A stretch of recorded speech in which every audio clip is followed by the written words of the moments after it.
Welcome, everyone. Welcome to, first of all, you all who are graduating with the minor in compassionate care and medicine, and to all your loved ones. We have a lot to celebrate here. This is the 8th time we have had a recognition ceremony for the minor in compassionate care and medicine. My name's Dr. Dominic Vachon. I'm the director of the Hillebrand Center for Compassionate Care and Medicine, and I welcome you. I'm so happy to celebrate this day with you. So you know about halftime at Notre Dame, right? The beginning of the third quarter. What would you fight for? What would you fight for? We have stories of how we want to help respond to the suffering in the world. And there's so many stories at Notre Dame. This is Compassion Disney World, really. And your sons and daughters, your loved ones here, have made their chief pursuit in the last 4 years the study of compassion at Notre Dame. Not only the study of compassion, but the study of the science of compassion. And I want to tell you the story of what they did to study this and what they're preparing themselves to do as they move from here. So this is our logo, and I'm going to tell you about what this means with the heart of gold and the DNA double helix. But first of all, here we are at Notre Dame and St. Mary's and Holy Cross College, places that were founded in the vision of Moreau, Father Basil Moreau, training the mind and the heart. And we are part of this wonderful story. But what's happened over the years is there's so many ways the people who work here and come from here are serving others in the world, responding to the suffering that is there. This is but one of those places here at Notre Dame. There are stories that have led to the moment that we have and to these graduates being here. This is the person for whom this center is named, Ruth Hillebrand. Ruth Hillebrand was a psychologist. She practiced in Manhattan. She was from Toledo. And when she was alone at home one night, she was waiting for news of her medical tests, and she was called by a physician and told that she had terminal mesothelioma, and there was nothing that could be done about that, and he hung up right afterwards. It's a rough way to find out you're going to die, how you're going to die, and the way that that's done. All of those stay with you. She must have been a remarkable person to want to turn that harshness into kindness. And so what she did was she dedicated part of her estate to the University of Toledo Medical School and part of it here, which was a bold thing because we're not a medical school, but we have so many people going into helping professions that the argument was made, why not start now? Why not give them this vision, this anchoring in compassion before they go? Now, we don't know what the story was for that physician. Maybe he was burnt out. Maybe it was his 10th call that night after a hard day of work. Maybe he just didn't care. Maybe the climate in that organization wasn't conducive to him taking time with people. We don't know. But what we do know is that we have been charged by this person who first gave us this beginning endowment to do this. And there are others that have done the same. The Reich family, in honor of their son especially, who went through some very difficult healthcare journey. And they have endowed a center for an endowment for the fund for the care of the whole family, the whole patient. And another story that guides us, whenever we get lost, we always go, what did the people who started this, what did they want? What did Moreau want? What did the donors want? What is the vision of Notre Dame? What are we fighting for? And then we have the Sheedy family, who, in honor of Dr. John Sheedy, an exemplary family physician, chose to be part of this effort as well. And so we have a story of things that go wrong in healthcare and that we want to make it better. And we have stories of how wonderful that journey is of compassion in the donation from Dr. John Sheedy's family. Other families have also contributed to this, like the Molyneux family, helping us broaden our faculty to include nursing, for example, because people are going into all kinds of helping professions. The San Pedro family, who's helped us with our simulation program, and all the professional actors who help us in the simulations.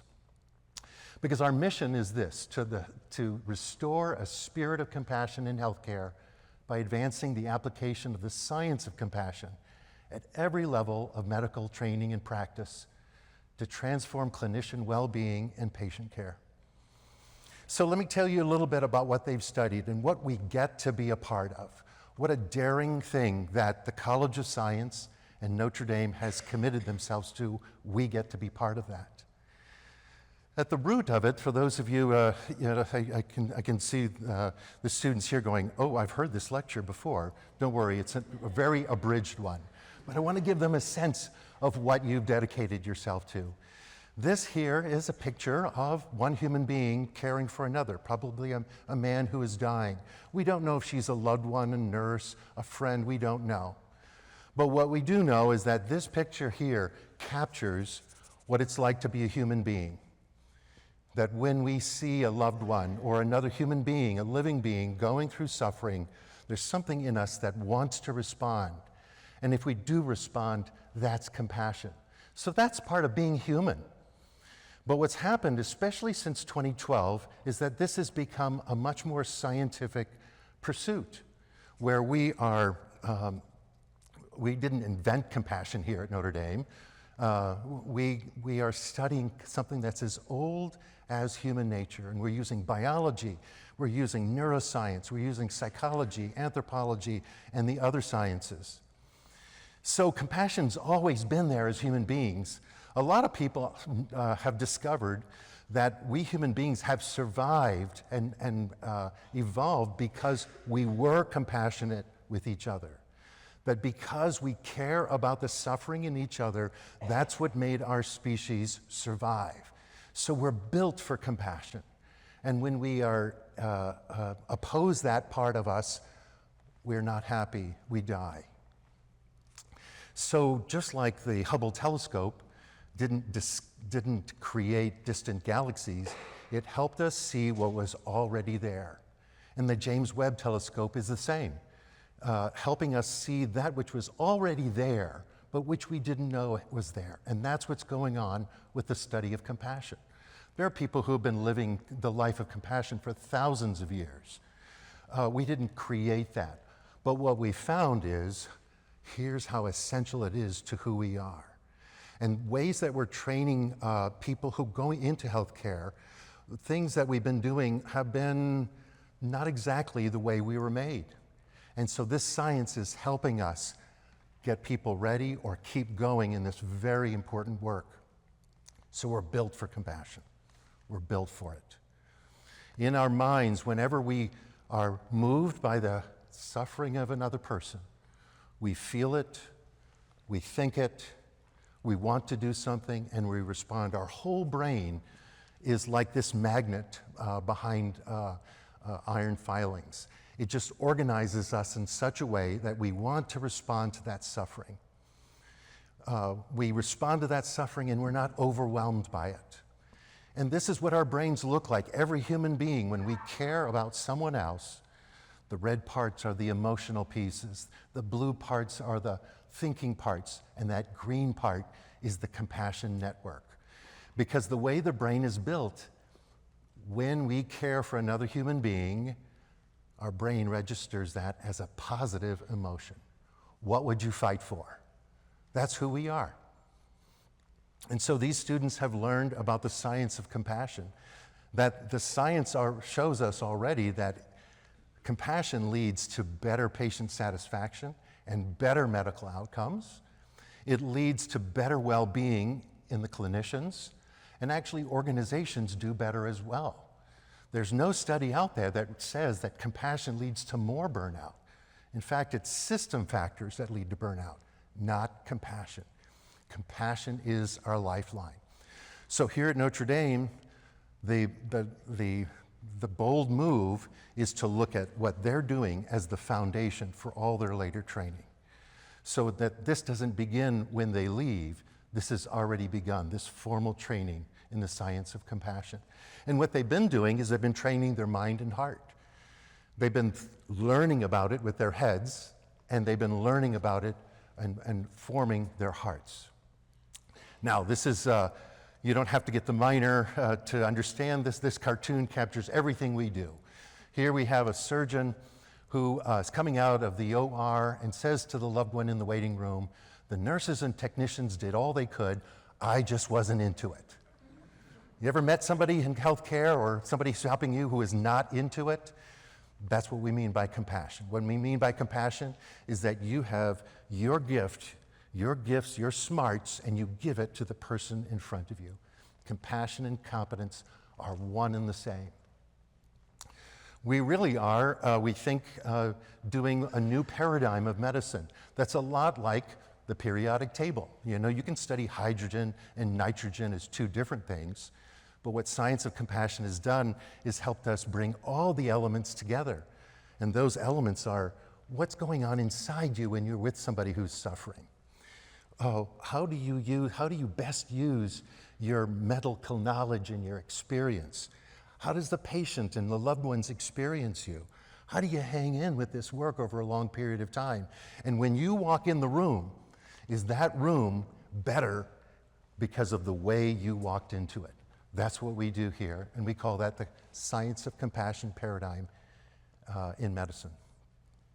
So what your loved ones here, your sons and daughters, your grandchildren, your friends, whoever these people are to you, here's what they did. They did an academic minor in the science of compassion in healthcare. And to do that, they took a first course called the Gateway course, where they learned about the science of compassion. They learned about what the brain is like on compassion. And then the second half, they learned about how do you try to stay balanced in that. And then they took 2 courses in some compassion-related area. It could be all kinds of things here in Compassion Disney World.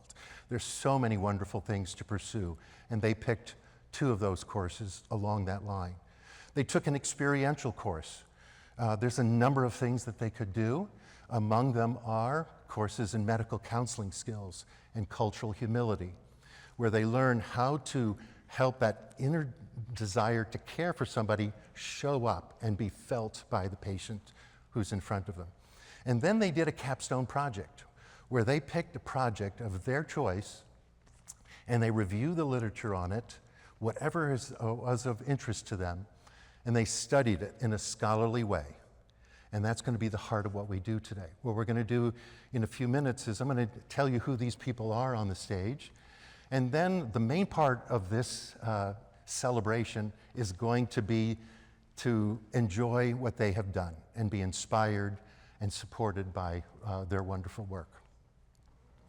So this is our 8th year.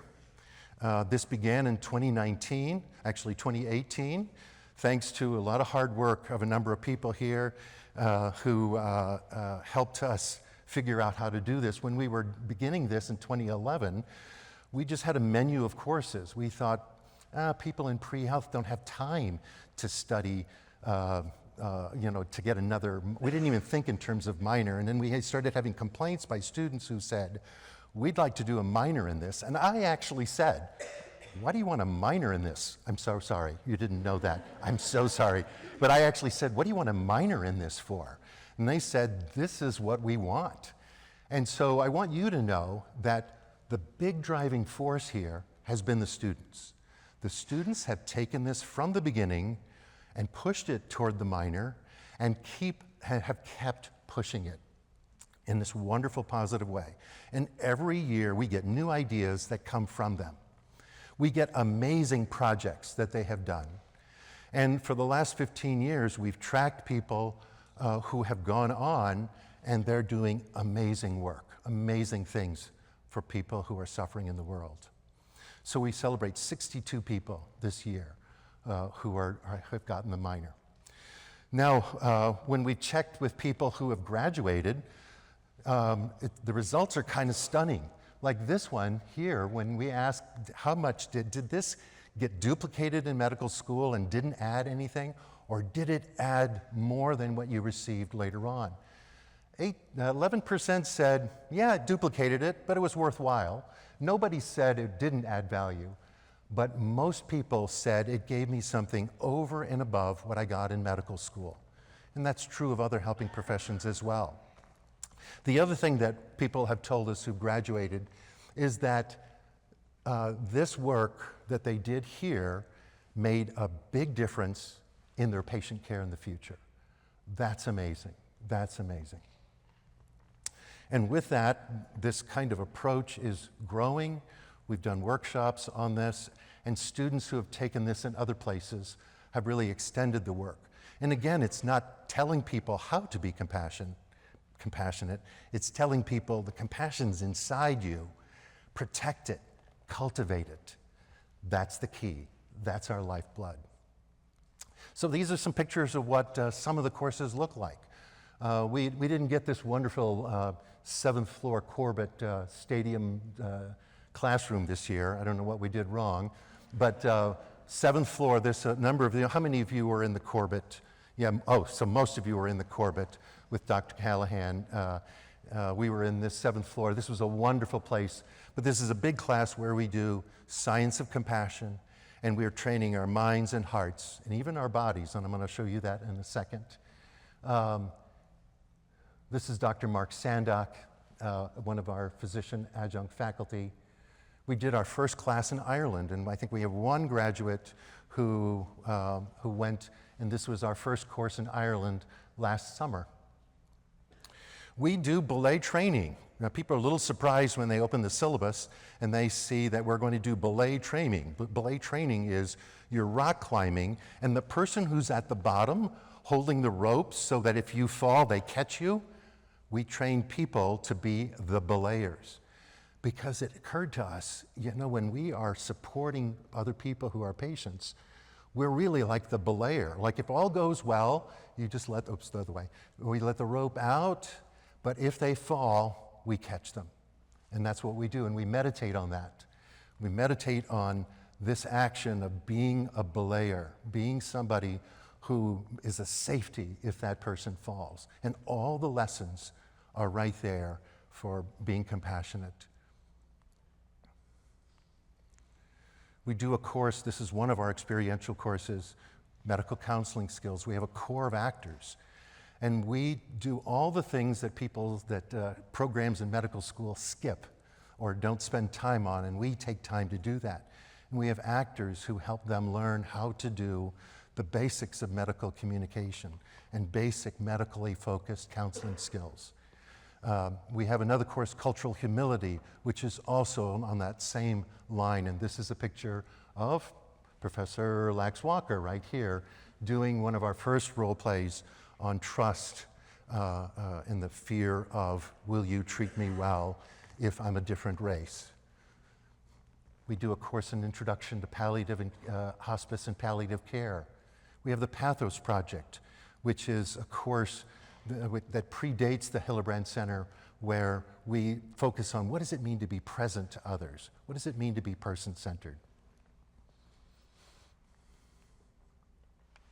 And that's why our logo is the heart of gold with the DNA double helix. So let me tell you about these people. You already know me. I'm really glad to be here. This is my second time at Notre Dame. I've spent my whole career being involved in the training of physicians and nurses. This is my boss, Father Jim Foster. This is my boss who called me, or actually he sent me a little email, and anybody who knows Father Jim knows that the emails are very short. And he sent me this sketchy job description and said, wondered if you'd be interested in something like this. And my wife can tell you, who's sitting right there, I did not sleep after I got that. I was very content to stay in the residency training program that I was on the faculty for. But when I saw this, and I thought, this is an amazing move. I want to be part of this. And thank you, Father Jim, for being the person who invited me to do that. Father Jim is a Holy Cross priest, and he is an infectious disease physician. So he really gets it. And I feel very fortunate that we have him in the College of Science and that he's my boss, because he gets it. He gets that we're training the mind and the heart. So I'm very appreciative to you for that. And I'm appreciative to the College of Science. You run into Dean Corselli. You tell him how happy we are that we are doing this. He is an awesome dean, and he really is supporting this. And the College of Science for years has supported this. So this is incredible because it's a risk. This was a risk to do. We didn't know if it was going to succeed. But as you can see here and you'll hear, they are taking it way further than we even imagined. This is another one of my colleagues, and he's also the director for the Center for Health Sciences Advising. Another one of my colleagues, Dr. Kathleen Kohlberg, is an associate dean in the College of Science. She is also an advisor in the Center for Health Sciences Advising. And she, like Father Jim, are on the board, and Dr. Kohlberg is the person when we had this suggestion that we do a minor. Dr. Kohlberg is the one who really helped us navigate the bureaucracy and figure out how to do it. She really helped us form this. So a big thanks to you about that. This is Dr. Kate Callahan. Dr. Kate Callahan is a family physician. She's on the faculty of the Memorial Family Practice Residency Program. She's a Notre Dame grad, and she's come back to help teach in this. And she co-teaches the Compassionate Care Medical Professions course, which many of them have had with Dr. Callahan. And she also teaches the spiritualities of caring in the helping professions. This is Dr. Lindsay Connolly. Dr. Lindsay Connolly is an OB/GYN physician who practices at St. Joseph Health System. Dr. Connolly took medical counseling skills before there was a minor. She took medical counseling skills in 2012. Now she helps co-teach medical counseling skills here. This is Dr. Lynn Damitz, a Notre Dame grad. She is the chief of plastic and reconstructive surgery at UNC North Carolina. So she's come back, and at first we're like going, a surgeon wants to help us. What's wrong with this surgeon? Like a surgeon believing in compassion? But her line is, we have the least amount of time at communication, therefore we have to be the best at it. Wow. And let me tell you, we've met a lot of other surgeons now who know that fact very well, but we get to have her help us teach. This is Dr. Paul Dietrisak. He's a retired ICU physician who helps teach the capstone projects. He's one of the advisors with Dr. Justin and myself. He also teaches at the medical school. He's been helping us for years. He's truly a physician scholar. This is Marcus Engel. Marcus Engel, when he was a freshman, he and his friends were in a car, got hit by a drunk driver, and he sustained terrible injuries. Took 350 hours of reconstructive surgery, became blind. And what he's done is he's turned all of that into teaching people in healthcare about the importance of being present, about the importance of being with people. And so he is one of the teachers for one of our classes. This is Dr. Gary Fromm. Dr. Gary Fromm is a retired ICU. We favor ICU physicians, it looks like. But he has taught for years that precede the Center for Compassionate Care and Medicine. He teaches film and the physician, and many of these students have taken his course. This is Professor Christy Lax-Walker, who's one of the advisors in the Center for Health Sciences Advising. Several years ago, she said, I want to join this, and she is now one of our faculty helping to teach medical counseling skills, and she moved the whole thing forward by developing a new course in cultural humility. This is Dr. Justin Macariello-Code, Notre Dame grad. He is the chief of medicine at Advocate Sherman in Elgin, Illinois. And he also said, like, how can I help? And he's chief of medicine, and he's an emergency room physician. He's helping us in compassion in medicine, and he's helping us with capstone projects as well. This is Father Mark Poorman. Father Mark Poorman is a Holy Cross priest, was the president at the University of Portland. Compassion science makes sense to him, and he came up to us and go like, how can I be part of this? So he's actually been teaching several times already with us, so we wanted to have him recognized here as well. This is Rachel Rose. Rachel Rose is a perinatal outreach coordinator at St. Joseph Health System. She is an OB nurse. and she has been part of the teaching, especially right now with our hospice course. Dr. Salud, pulmonologist in Wisconsin, helps us teach in the Pathos Project. Dr. Mark Sandock, internal medicine, years here in the community, administrator at 2 different hospitals. He now helps us teach. This is Cindy Searfoss, Director of Marketing and Education Communication at Center for Hospice. She leads the Center for the Introduction to Hospice and Palliative Care course. Isn't this amazing? Dr. Stephen Treziak, Chief of Medicine at Cooper Health in New Jersey, author of Compassionomics, a researcher's view of compassion in medicine. He also helps us teach. Dr. Henry Vu is my neighbor. He's an advisor. He has the chief designation of chief tormentor as my neighbor. He keeps me grounded and aware of where he is. Dr. Brandon Zabukovic is a family physician who really walks the talk. He really does it. He helps us teach in medical counseling skills, poverty studies, Catholic social teaching in medicine.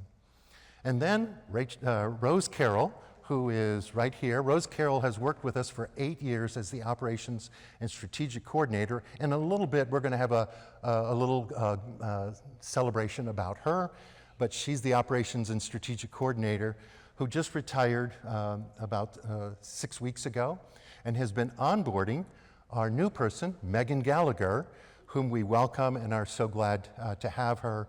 And so we'll be recognizing them a little bit more especially as we go on. Now for something completely different. Never done this before, but I was having supper with my good friends, Sister Mary Ellen Vaughn and Susan Tamburini-Chogus. Susan Tamburini-Chogus is on the advisory board, but I'm sitting with them and I'm thinking, I don't know if I'd be doing this work if it wasn't for them. So I want to just take a moment to have what we'd call a legacy honoree. Because I think maybe this weekend you all will walk through the weekend and you'll go, wow, look at all the people here and elsewhere who had a hand in me being here right now. Well, I was having one of those moments last week when I was having dinner with them. So I'd like to read you this. It's a bold and challenging thing to keep a healthcare system rooted in compassionate care. And I first learned this type of work when I had my first job in healthcare in 1985 with the Holy Cross Sisters in their corporate office in their national health system. They had a national health system, which, as many of you know, many health systems have merged together. But I worked for them, and it was my first job. Now, their health system began when 80 of 160 Holy Cross Sisters from across the street at St. Mary's College volunteered to be Civil War nurses. And they were the first ones on the first Navy hospital ships helping the wounded in the Civil War. This began their whole work starting hospitals throughout the country. Now, the challenge once you have an organization rooted in compassion is to keep it rooted in compassion. So I'd like to take a moment and ask you to join with me in honoring them, because Susan and Sister Mary Ellen were the first people who introduced me to this work that is being done behind the scenes of helping organizations stay true to these values, that all the decisions, all the financial decisions, everything is rooted in this deep core of compassion and value-centeredness. So Sister Mary Ellen Vaughn, at the time, was the Senior Vice President for Mission Services in the corporate office, and my direct boss was Susan Tamburini-Chogus, who is the Vice President for Mission and Leadership Development. It was through them that I was introduced to this work. I was haunted by this work. After I finished working with them, I think this is impossible. But I ended up dedicating my whole career to what I learned with you all. And so the roots in this compassion science begin with you and your training. And so I want to honor you for sharing that work and helping being one of those roots through the Holy Cross Sisters here at Notre Dame. So I want to present to you the first of the medallions So, Sister Mary Ellen, may I have you come up first? Oops. I almost gave you Nina Walters. All right. So, Sister Mary Ellen Vaughn, Yes. thank you so much for your mentoring and your great kindness and guidance for me all those years and helping me be in this work. And I look at these people here as a reflection of the seeds that you planted for me. So I just want to thank you for that. So Sister Mary Ellen Vaughn, CSC, you get me. See, you like it that I'm getting all choked up with you. So Sister Mary Ellen Vaughn, honoring your enduring contributions to the advancement of compassion in healthcare. There you go, buddy.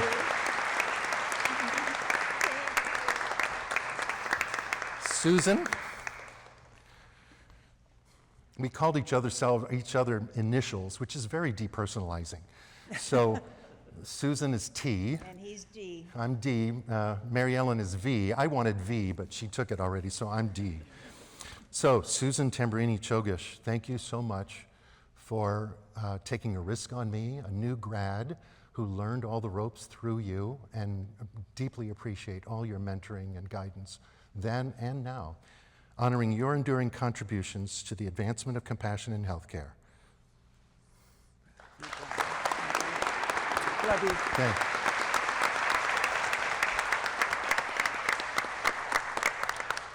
So with that, we are going to transition to, oops, sorry.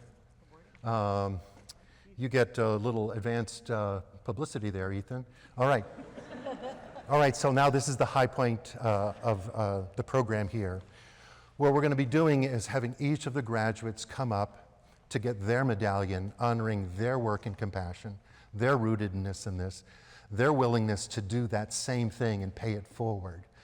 So what we're going to do is we're going to have them come up. You'll go row by row. You don't have to stand up yet, but the first row will go there. You'll go around the back of that camera. You'll come this way. Actually, you can start now. Nichelle, you can go there. You're going to go all the way around. They're going to come up over here. And for those of you who want to take pictures or whatever, what they're going to do is one at a time come up, and we're going to say their names and their project. They're going to come up here. We give them the medallion, and their picture by their title slide is going to be up here. So a couple of things about that. First of all, holler as much as you want, clap as much as you want, just like this is our ceremony, and this is amazing what they have done. The other thing I want to invite you to do is allow yourself to just meditate on these projects. These projects are amazing. And so when you're like going, where is there hope in the world? What is going on? Are there any forces for good? I want you to let yourself take in these amazing titles that your sons and daughters, your friends, have done. The other thing I want to say is Dr. Kate Callahan is going to be our reader.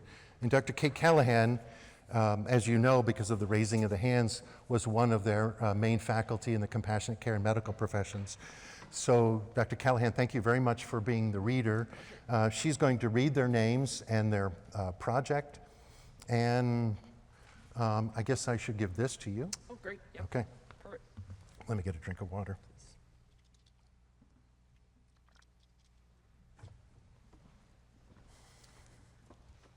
All right. Oh, yes. So you can, Sister Mary Ellen and T, you can up here too, and you too. So, and Megan, you're going to be handing me.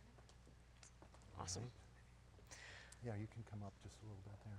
Well, without further ado, then we will Okay. begin. Okay. Nisheli Abaya Sundara, communicating compassionately with vaccine-hesitant parents.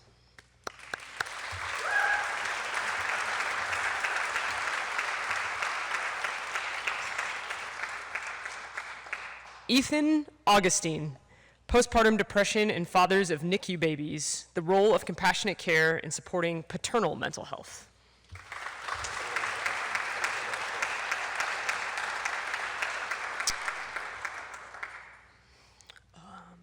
Is that right? Is that the next one? Okay. I don't have the Alma Sabrina Bochut. Compassionate Communication, Physician, Family Dialogue, and Pediatric Oncology.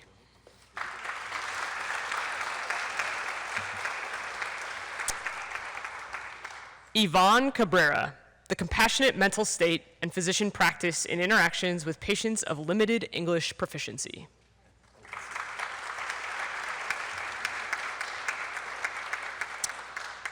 Angelica Castro, How the Compassionate Care Mindset Improves Emergency Care for Children with Neurodivergence.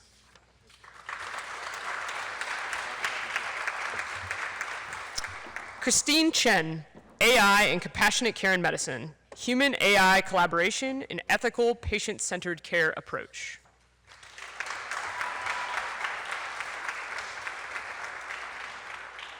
Paul Chiarello, The Compassionate Care of Cerebral Palsy.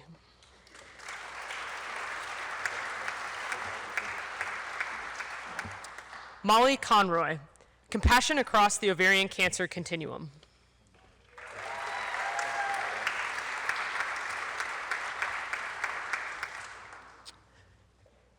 Sean G. Board, Compassionate Care for Individuals Living with Intellectual and Developmental Disabilities, Mutual Efficacy and Health Equity.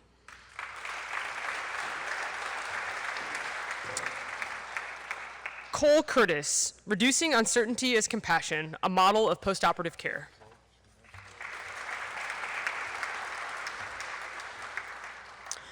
Quinn Deach, Evaluating the Science of Compassion as a Framework to Treat Patients with Autism Spectrum Disorder.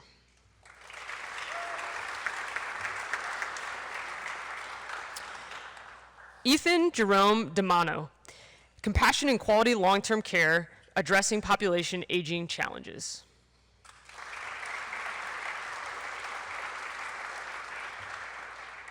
Jack Dewan, Combating the Wide-Ranging Effects of Social Stigma Surrounding Dementia.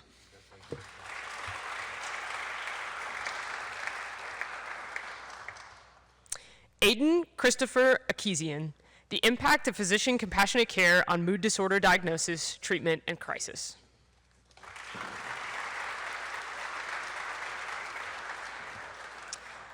Laith Elbzor, Compassion, Burnout, and Ethical Decision-Making in Radiation Oncology.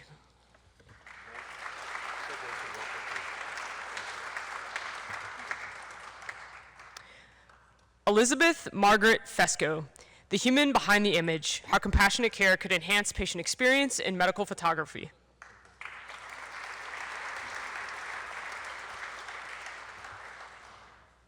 Catherine Finn, From Invisible Virtue to Explicit Specification, How Compassion Science Can Redefine the Engineering Design Process of Medical Devices.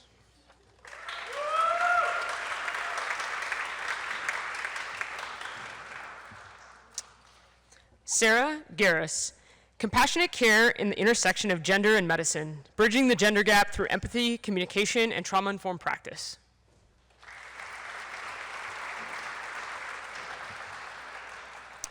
Brendan Gonzalez, A Compassion Science Approach to Reforming Long-Term Care.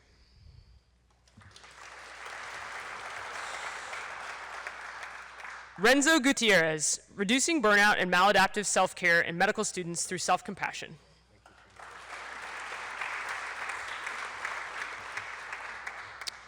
Anna Hamilton, Compassionate Caregiving and Healthcare for the Homeless.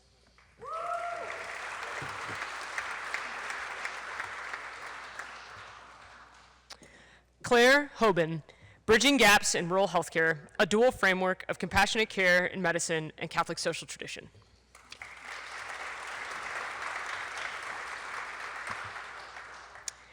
Mary Izzo, Compassionate Care in the NICU, How to Care for Both the Baby and the Family.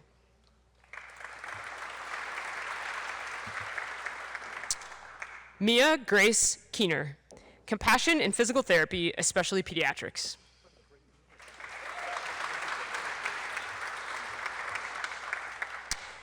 Madeline Keller, Meeting Patients Where They're At, an analysis of street medicine program as an educational and compassion intervention tool for current physicians and physicians in training.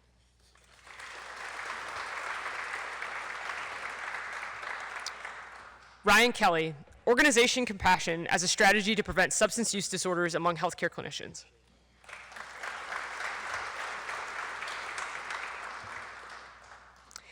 Adeline Kirschner, infant attachment styles, filling the gap in new parent education with compassionate communication.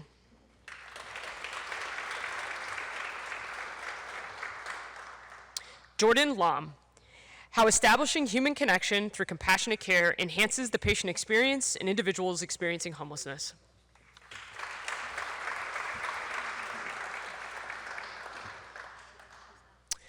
James Lazar, staffing as the central determinant of hospice care quality, a comparative analysis of the United States and South Korea hospice systems.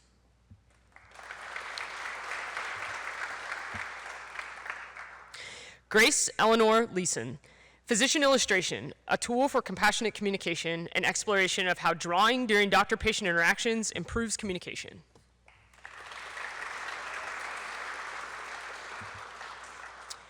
Donald Holbert Label, rethinking Alzheimer's disease, compassion as treatment.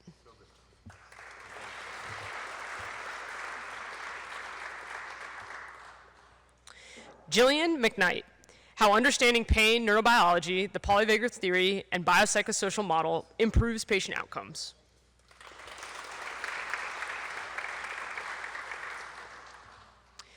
Dominic Magnoni, why good vets burn out, the hidden role of organizational culture in compassionate care.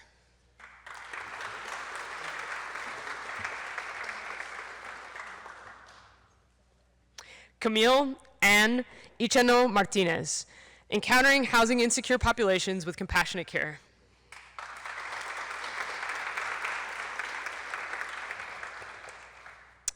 Daniel Miller, a literature review on the importance of religious and spiritual support in primary care settings.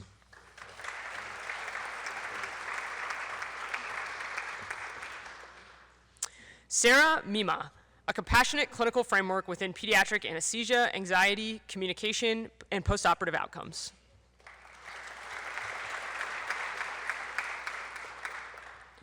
Nicoletta Minier, bias in AI-assisted psychiatric treatment, recommendations, implications for compassionate care.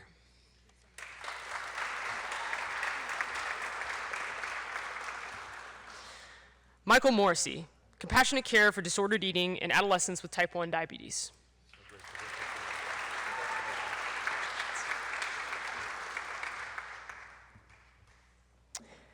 Kennedy Muller, beyond dispensing, the role of compassion in community pharmacy.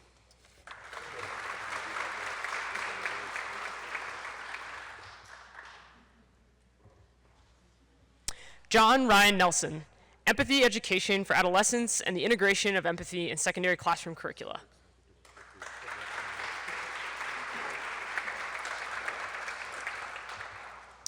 Molly Nozzle, compassionate care in the neonatal intensive care unit.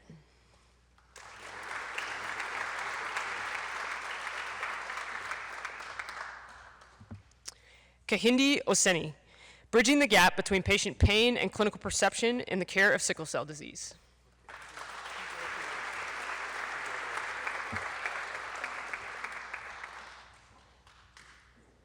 Adriana Palacios, compassionate care in the ICU, how practicing compassion improves patient, family, and provider outcomes.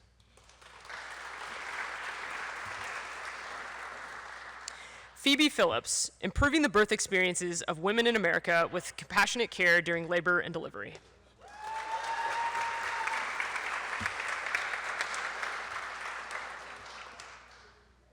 Nathan Pofel, understanding compassionate care in pediatric medicine.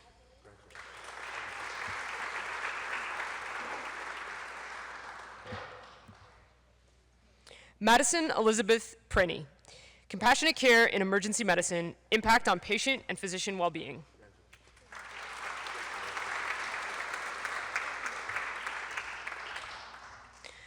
Michael Reeder, the effects of compassionate care on an athlete's recovery from injury.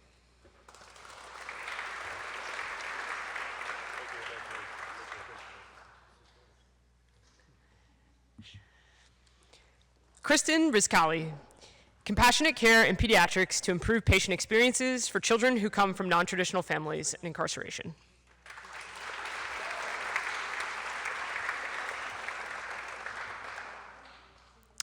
Emma Runk, compassionate care in pediatric preoperative anesthesiology.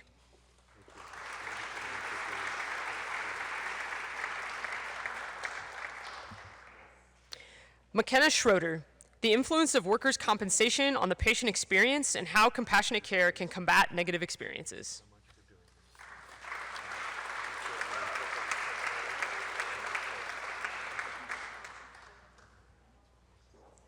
Grace Shulin Shibley, strategies for reducing compassion fatigue and increasing compassion satisfaction among pediatric critical care workers.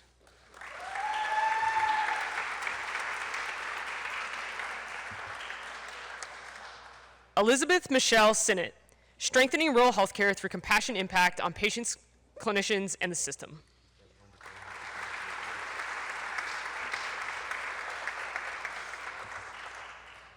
Brady Sunan, compassionate medicine and pediatric oncology care for patients and families.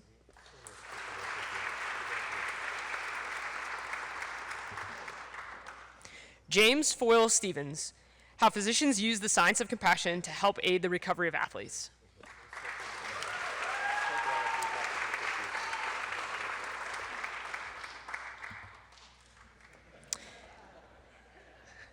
Kate Stika, rheumatoid arthritis as a whole person disease, why compassionate care matters.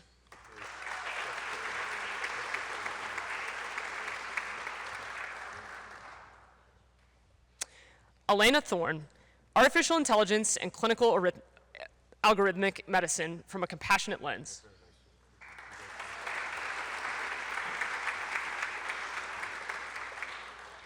Leah Ulbrich, a break that sustains, compassion and the meaning of pediatric respite care.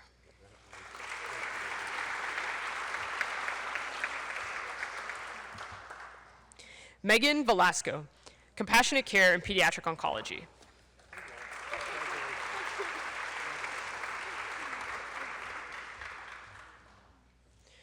Justice Nora Walker, compassionate care in the treatment and management of spinal cord injuries.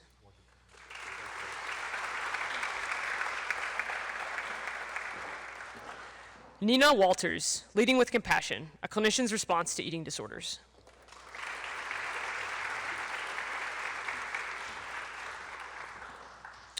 Jason Jiao, understanding dental anxiety through a compassion science framework.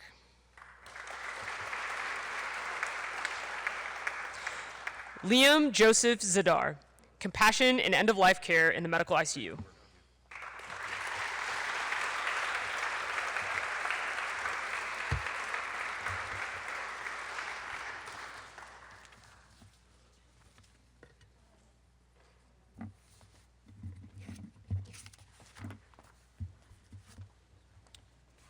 Isn't that amazing? Just incredible. If you go on the Hillebrand website, you'll see 8 years, and one after another, the descriptions of their projects are so inspiring.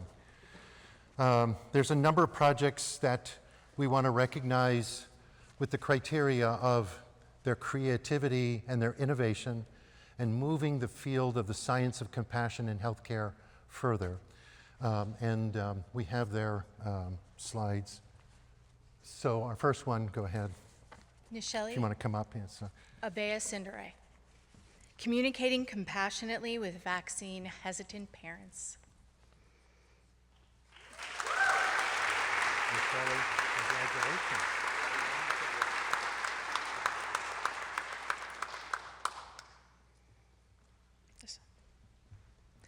Cole Curtis, reducing uncertainty as compassion, a model of post-operative care. Congratulations, Cole.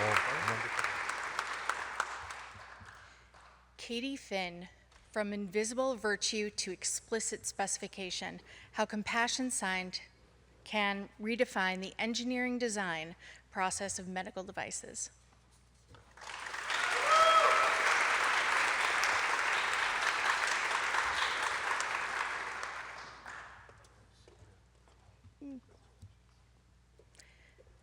Madeline Keller, meeting patients where they are at, an analysis of street medicine programs as an educational and compassion intervention tool for current physicians and physicians in training.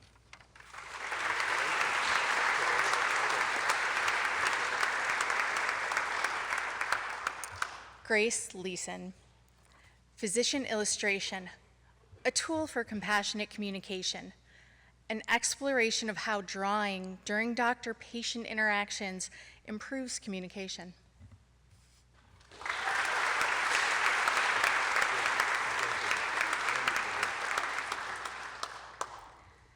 And Kristen Riscali, compassionate care in pediatrics to improve patient experiences for children who come from non-traditional families, specifically incarceration.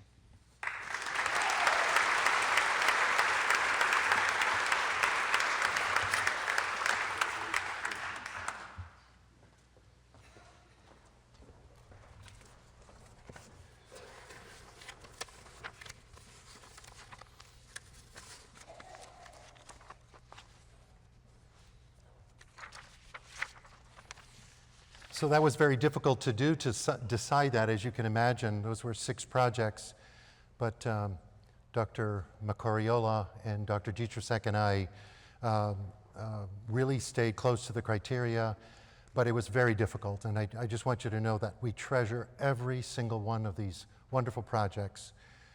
More importantly than what they've done, we treasure who these people are. These are wonderful people, and these people want to dedicate themselves to helping the world. Can we give them a big, heartfelt applause? So, let's stand.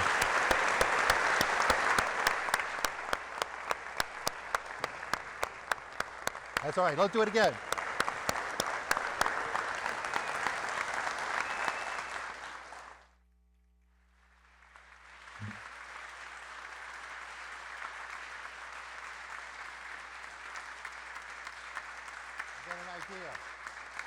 Let's go wild, okay? I'm going to say congratulations to the Compassion Minors in 2026, and let's go wild. Hold on a second. All right. Congratulations to the graduates of the Compassion Minor in 2026.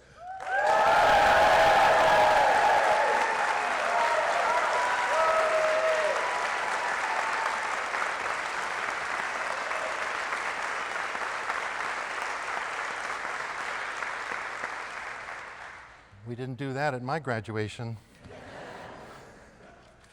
All right. Thank you so much. Right now we're going to do some thank yous, and Father Jim's going to close us with a prayer. But some people I want to make sure we thank. First of all, I want to thank the staff of Washington Hall. I want to thank Kat and Shane and John, who's up there, and the people from Notre Dame who are recording, the ushers. I want to thank all of you. Can we thank them? So.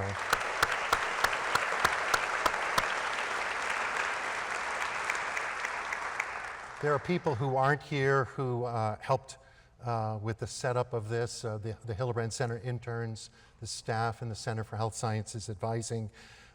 So I just want to mention them. So far, have I forgotten anything that I should do? Okay. I want to do a special shout out to Joe Chogish right there, Reverend Joe Chogish. You see these wonderful boards here? We got the idea to have the slots made for them, but he has the woodworking tools and the ingenuity, and he took a good part of Saturday helping me make these. So can we give a shout out to Joe?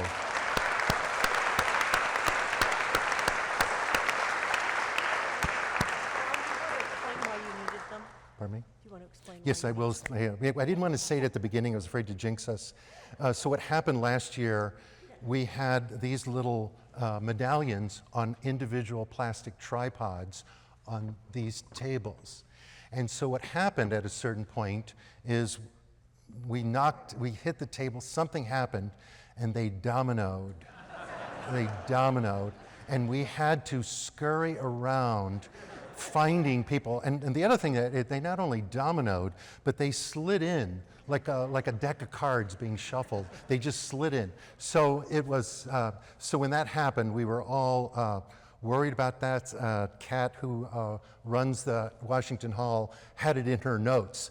And then that's when we came up with the idea. But big thanks to Joe for dedicating time to help me do that. I really appreciate that. Could not have done that without you. I want to thank Megan Gallagher, who is the new Strategic and Operations Coordinator. She started 6 weeks ago. And this is the roughest time of year to do that. And one example of that, where we went like, will Megan come back tomorrow? Because we had to run 44 simulations with patient actors in the medical school. And one of the actors got sick, she couldn't come. And then there were several other things that happened. But it was a crazy Monday. And when I saw Megan on Tuesday, I went, she came back.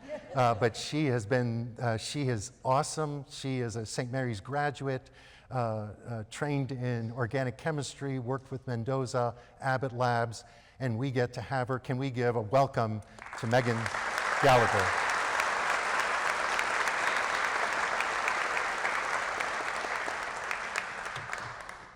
So Rose, I know, it's your turn.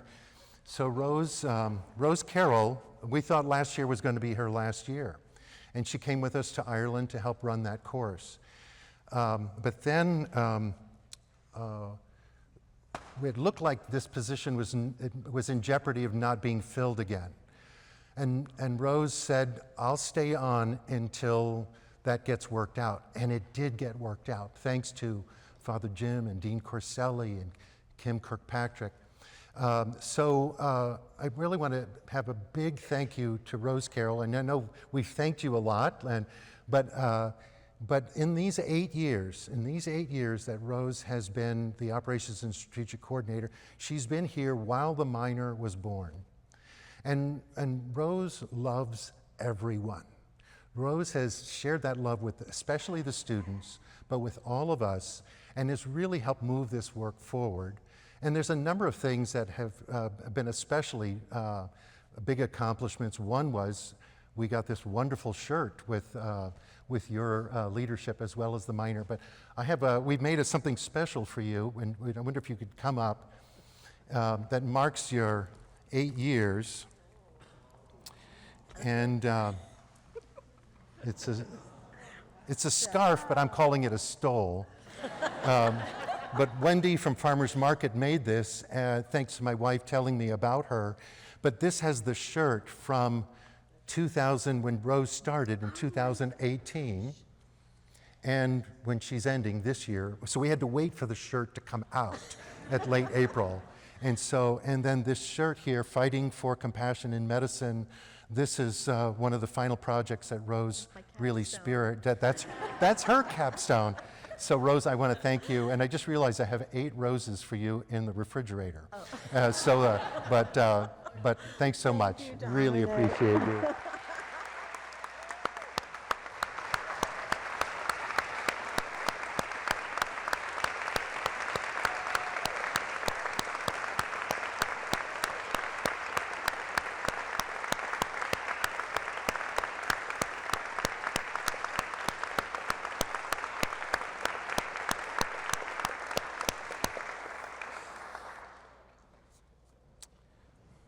So I saved this one for last because I don't always talk about the roots of this work. You know, of course, I want to think of my parents, my brother who died of cancer, all these early influences to choose this work. But about 33 years ago, I had studied empathy and burnout and was being a psychologist for 5 years. And by 5 years, I had already become burnt out. And I came home and I said to my wife, I hate my patients. And I meant it, and I was sad about that. And my wife had the wisdom and deep love to say to me, honey, you've got a problem, because people who come to see you need you to love them. If you don't love them, they won't get better. If that's not the epitome of compassion science, all in 2 sentences, I don't know what is. But I want to thank my wife for caring for me and helping me get to this work. In that recovery is where this work was born. And it's from that night when MJ said, you've got a problem, they need you to love them. Go get that love back. So can you join me in thanking MJ for that?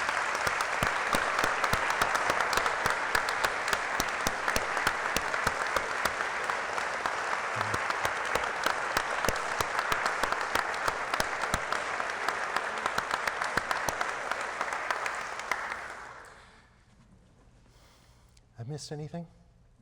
All right. All right, you all are the reason. Father Jim is going to give a prayer in a little bit, and there's going to be some words in there that I want you to listen to, that they're for you. And it's, may the good work that God has begun in you be brought to completion. This is a prayer that is done at the ordination of priests. When I look at you, when I've gotten to work with you, I see you as priests of compassion who have already been living this life, and you're going to cultivate it more, and you're going to go toward the suffering, toward hard things. I urge you to take care of yourself and have people like my wife who can tell me the truth, like with kindness. Honey, you've got a problem. You got to get back in touch with that love. Get yourself a council of elders, people who will keep caring for you, keep caring for yourself. But I'm so glad to welcome you as colleagues to this work of compassion. Thank you so much.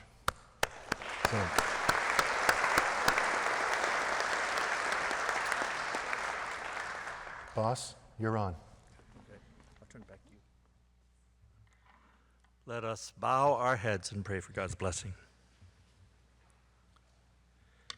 Good and gracious God, our hearts are grateful, thankful for the blessings of the past 4 years, for the opportunities that you have given us as students, faculty, administrators, to work together in the search for deeper knowledge of you and a deeper understanding of your call to be instruments of your compassionate love. We thank you for the gifts of friendship, for the gift of one another, for calling us to this place, for walking together with us at Notre Dame. Today, in a special way, we give you thanks for the gift of our graduating seniors and their families. Bless them and watch over them as they journey forth from Notre Dame. In the coming years, as they pursue a deeper understanding of how you are leading them forward on this journey of compassionate love, keep them true to this calling, so that through their future endeavors they may serve humanity as they come to know you and love you more deeply. As you have called us to nurture the virtues of wisdom and zeal for service and compassionate care for those you place on our path, we pray that you continue to inspire us to be bold, to be passionate and magnanimous in sharing those virtues wherever we go. As you have journeyed with us during these years, we pray that you continue to guide our footsteps in the years ahead. Give us the strength to work to continue to build your kingdom of peace and justice until that day when we are all gathered together in your loving embrace. And may the good work that God has begun in us at Notre Dame be brought to completion. We ask this through Christ our Lord. Amen. Go in peace.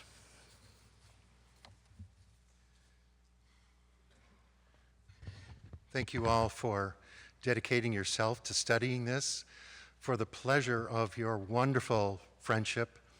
Stay in touch.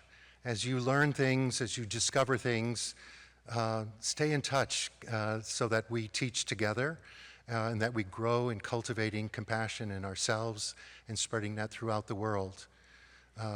Again, it's an honor to get to work with every one of you.